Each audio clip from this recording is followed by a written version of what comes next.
Jonathan with Iron Mind Hypnosis here. I want to talk to you about communication and certainty. Um, there's this belief that people in big cities a lot of times can be callous towards other people, just not care. Apathy. There's some very prominent, infamous things that have caught the media going back quite a few years now.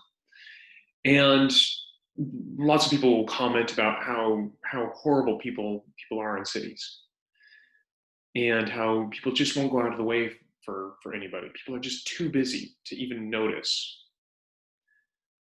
Well, here's the thing. This stuff caught the attention of sociologists and psychiatrists and all these sorts of people. And the academics actually started doing experiments, because that's what they do. That's what they get paid for.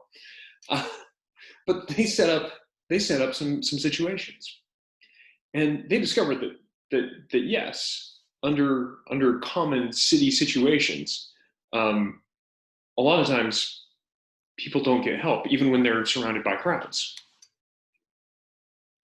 And in fact, it wasn't it's not even though surrounded by, it's because surrounded by crowds.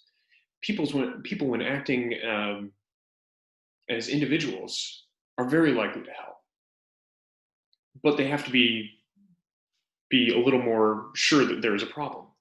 In fact, even when people are acting as a crowd,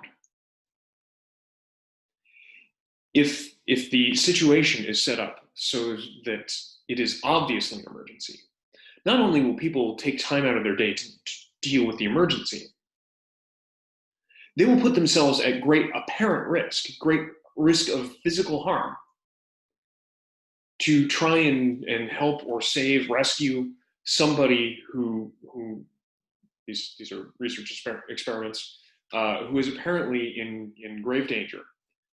People will rush in, play hero, overwhelmingly, even at great apparent risk. Something like 90% of the time, people will rush into situations that appear to have live electrical wires, looking scary, to help a workman. And this is very different from the nobody cares narrative.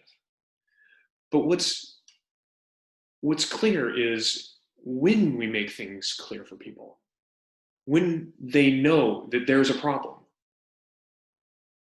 and that there's some way that they can do something,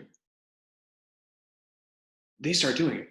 When in a CPR class, they teach you many things about clearing the airway, doing compressions, breathing, all this sort of thing. One thing they're very clear about is getting help. So if you see somebody who's down and you start working on them, the first thing you need to do is call for help, because you're not going to be able to do it alone. And if 911 is a thing that you can do yourself, many of us have cell phones, that's fantastic. That's your first step. Otherwise, you have to delegate somebody. And you don't say, somebody get help. You say, you in the green jacket, go get help. There's a person unresponsive, CPR starting at this location. And then you repeat that with somebody after that person's gone. But you delegate a specific person with specific instructions. That's how it gets done. Same in your life. Same with non-emergency things. Same with lesser emergencies. If you let people know what and how exactly they can help, they are very likely to come through for you. Have a wonderful day.